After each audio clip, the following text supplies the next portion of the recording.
As Crônicas de Nárnia, Cadeira de Prata, capítulo 13. O submundo sem rainha. Naquele momento, todos sentiam merecer o que Eustáquio chamou de uma pausa para um descanso. A feiticeira trancara a porta, dizendo aos terrícolas que não a perturbassem. Não havia assim, por enquanto, perigo de interrupção. O primeiro problema era naturalmente o pé queimado de brejeiro. Duas camisas apanhadas no quarto do príncipe, desfeitas em tiras e untadas com manteiga e óleo de cozinha, serviram de curativo. Depois sentaram-se para espairecer um pouco e discutir os planos de fuga. William explicou que havia muitas saídas para a superfície. Já havia passado por quase todas em diversas ocasiões, mas jamais fora sozinho, somente com a feiticeira, e sempre alcançara tais saídas depois de uma viagem de barco através do mar sem sol. O que os terrícolas diriam se ele fosse até os cais sem a feiticeira, na companhia de 3 estrangeiros e sem mais nem menos pedisse um barco, ninguém podia imaginar. O mais provável é que fizessem perguntas embaraçosas. A nova saída destinada à invasão do mundo de cima era do lado de cá do mar, a uns poucos quilômetros. Estava quase terminada, com pouquíssimos metros da terra a separá-la do céu aberto. Talvez até estivesse terminada. Era possível que a feiticeira tivesse voltado para informar-lhe isso e preparar o ataque. E, ainda que a obra não estivesse pronta, eles próprios poderiam acabá-la, em poucas horas, desde que conseguissem atingi-la sem serem detidos, e desde que não houvesse guardas no túnel. Se querem a minha opinião, começou a dizer Brigiro, imediatamente interrompido por Eustáquio, que barulho é esse? É o que estou me perguntando já há algum tempo, falou Jill. Todos de fato já estavam ouvindo um ruído, mas este começara e aumentara tão gradativamente que não sabiam quando o perceberam. Durante algum tempo fora apenas como o farfalhar de brisas ou como o barulho do trânsito ao longe. Depois era como se fosse o mar se espraiando. Então vieram estrépitos e roncos. Agora parecia haver vozes e também um bramido que não era de vozes. Pelo leão, disse o príncipe William, parece que esta terra silenciosa aprendeu finalmente a falar. Foi à janela e afastou as cortinas. Os outros juntaram-se em torno. Um grande clarão vermelho foi a primeira coisa que notaram. O reflexo produziu uma mancha rubra no teto do submundo a centenas de metros acima deles, e assim puderam ver um teto rochoso que talvez estivesse oculto nas trevas desde que o mundo fora criado. O clarão vinha do lado mais distante da cidade, de modo que muitos prédios imponentes e sinistros estampavam-se sombrios, mas o clarão também iluminava muitas ruas que se dirigiam para o castelo. Nessas ruas, algo de muito estranho se passava. As multidões compactas de terrícolas tinham sumido. No lugar delas, figuras disparavam de um lado para o outro, sós ou em grupos de 2 ou 3. Comportavam-se como pessoas que não desejavam ser vistas, emboscando-se na sombra de colunas ou portais e lançando-se depois, rapidamente, em novos esconderijos. O mais estranho de tudo, para quem conhece os gnomos, era o barulho. Gritos vinham de todas as direções. Do cais chegava um bramido surdo que foi crescendo a ponto de quase fazer estremecer toda a cidade. O que está acontecendo? Perguntou Eustáquio. Estão mesmo berrando? Não creio, respondeu o príncipe. Nunca ouvi nenhum desses salafrários ao menos erguer um pouco a voz em todos esses anos de cativeiro. Alguma novidade diabólica não pode haver dúvida. E aquela luz vermelha lá em cima? Perguntou Jill. Será que alguma coisa está pegando fogo? Se você me perguntasse, interveio Brejeiro, eu diria que é fogo central da Terra irrompendo para produzir um novo vulcão. Estaremos bem na boca, é claro. Vejam aquele barco, disse Eustáquio, por que vem tão depressa? E não tem remador. Olhem, olhem, bramou o príncipe. O barco está em cima da rua. Olhem lá, todos os barcos estão entrando pela cidade. O mar está subindo. Este castelo louvado seja Aslan está bem no alto, mas as águas estão subindo terrivelmente depressa. Que diabo pode estar acontecendo? Perguntou Jill. Fogo e água e aquela gente esquivando-se pelas ruas. Vou dizer-lhes o que se passa, disse Brejeiro. A feiticeira lançou eflúvios mágicos para que o seu reino fosse destroçado depois de sua morte. Não se importava muito de morrer, desde que também morresse queimado, ou enterrado, ou afogado, aquele que a matasse. Acertou no alvo, meu amigo, disse o príncipe. Quando nossas espadas deceparam a cabeça da feiticeira, os golpes puseram fim ao seu poder de magia. As terras profundas estão se arrastando. Estamos assistindo ao fim do submundo. Exatamente, Alteza, falou Brigiro. A não ser que seja o fim de todos os mundos. Espere aí, gente. Vamos ficar aqui aguardando? Perguntou Jill. Não por mim, respondeu o príncipe. Vou salvar meu cavalo e o da feiticeira. Um nobre animal que merecia um dono melhor.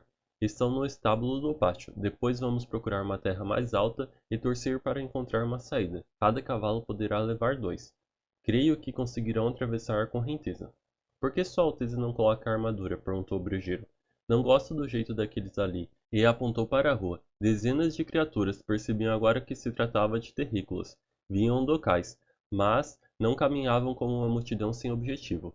Agiam como soldados de uma tropa de assalto, ocultando-se depois de cada corrida, procurando não ser vistos das janelas do castelo. Não tenho coragem de meter-me outra vez dentro daquela armadura, disse o príncipe. Cavalguei naquilo como se estivesse dentro de um calabouço ambulante. Aquilo cheira mal a magia e escravidão, mas pegarei o meu escudo. Deixou a sala e voltou com um estranho brilho nos olhos. Vejam só, meus amigos, e exibiu o escudo para eles. Há uma hora esse escudo era negro e não tinha emblema. Vejam agora, brilhava como prata e mais rubra do que uma cereja. Estampava-se nele a figura do leão. Sem dúvida, continuou o príncipe. Isso quer dizer que Aslan será nosso guia. Quer nos reserve a morte ou a vida. Ajoelhemos primeiramente para beijar sua imagem, depois apertemos as mãos uns dos outros, como sinceros amigos que em breve se despedem. Desceremos em seguida a cidade e aceitaremos o nosso destino. O príncipe abriu a porta e desceram as escadas, os três com as espadas em punho e Jill com seu canivete. Os serviçais tinham desaparecido e a sala estava vazia.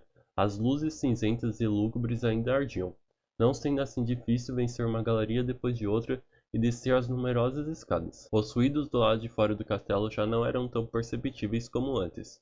Tudo continuava quieto e abandonado. Só quando dobraram um corredor que dava para o salão nobre é que encontraram o primeiro terrícola, uma criatura gorda e esbranquiçada, com uma cara de leitão, e que estava a deglutir ferozmente os restos de comida deixados sobre as mesas. Guinchou e esse guincho também lembrava a voz dos porcos. Sumiu para debaixo de um banco, sacudindo a cauda, e antes que Brejeiro o atingisse, disparou na direção da porta sem que pudesse ser perseguido. Do salão passaram ao pátio. Jill, que frequentara uma escola de equitação aos domingos, sentiu o cheiro do estábulo, um cheiro simpático e familiar quando aspirado num lugar como o submundo. Caramba, disse Eustáquio, olhem ali! Um belo foguete subia de alguma parte e estourava em lágrimas verdes. Fogos de artifícios! Exclamou Jill intrigada. Certo, disse Eustáquio, mas não vá pensar que esses terrícolas estão se divertindo. Deve ser um sinal vermelho para nós, apesar de verde, disse Brejeiro.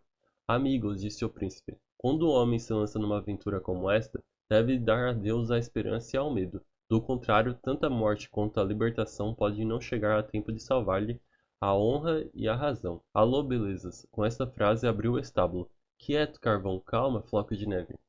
Os cavalos estavam assustados com as luzes estranhas e com o barulho. Jill, que se sentira tão acovardada ao caminhar por um buraco escuro, aproximou-se sem medo dos bichos inquietos, ajudando o príncipe a colocar arreios e rédeas. Estavam lindos ao cruzar o pátio, meneando a cabeça. Jill montava Floco de Neve com Brejeiro à garupa.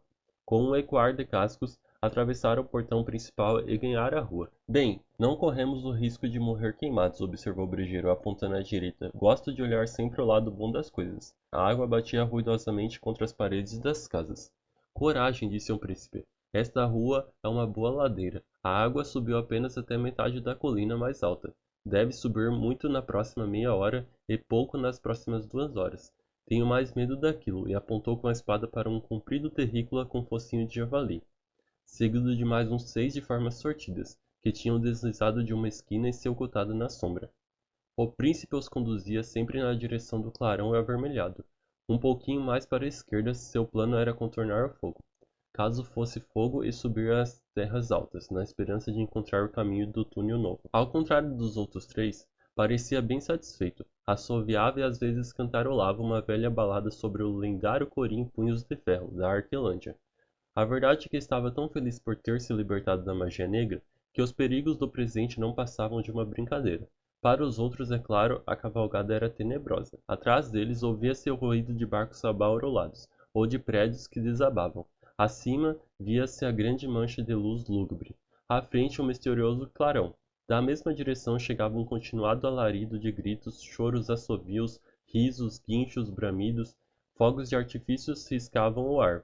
Ninguém era capaz de imaginar o que significavam. Nas cercanias, a cidade era uma parte iluminada pelo clarão e pelas diferentes luzes dos sinistros lampiões dos gnomos.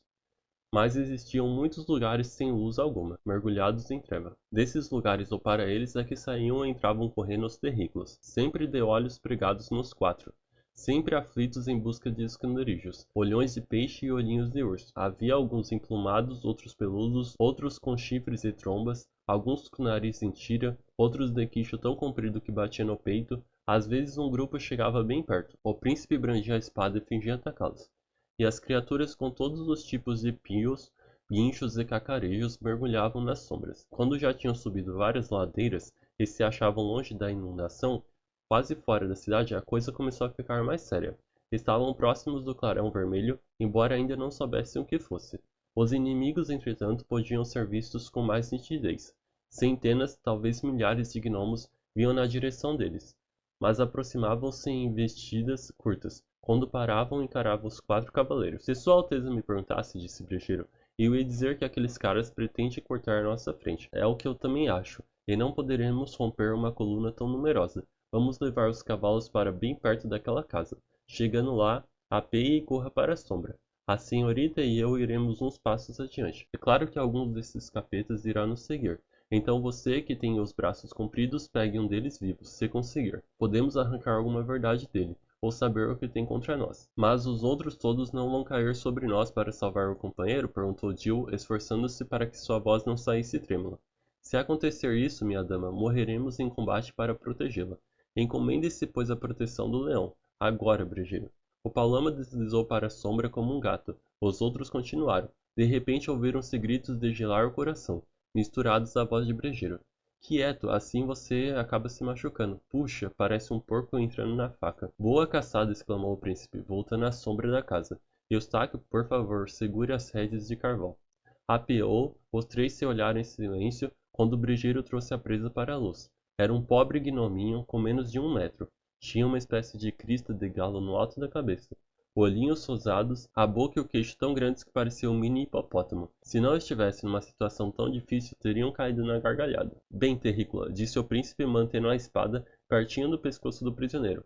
Agora você vai falar como um gnomo de bem, para conquistar a liberdade. Banque o patife conosco e será um terrícola morto. Banque o patife conosco e será um terrícola morto. E voltando-se para Brejeiro, meu caro, como é que o gnomo poderá falar com você, tapando-lhe a boca?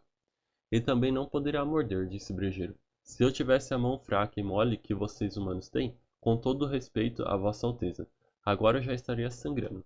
Nem mesmo um paulama aguenta ser tão mastigado. Meu velho, o príncipe disse para o gnomo. Uma mordida e você morre. Deixe que lhe abra a boca, Brejeiro. Oh, guinchou o terrícola. Solte-me, solte-me. Não fui eu que fiz isso. Não fez o que? Perguntou o brejeiro. O que vossas senhorias estão dizendo que eu fiz, respondeu a criatura.